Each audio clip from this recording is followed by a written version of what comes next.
Okay, I'm in Woodstock, Illinois, at formerly the Tip Top Cafe, where I filmed Groundhog Day in 1992.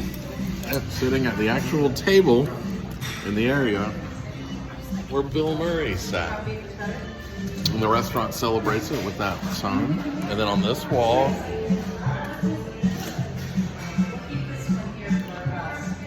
really cool to be here. Last time I visited Woodstock, I was not able to come to this restaurant, but this time I came here and it's wonderful. This place is good. It's called Mary's Mexican Grill, I think. Mary's is wonderful. Larry, stop sharing. These are delicious. Or I'm not the God, I'm a God. Right here. Right here.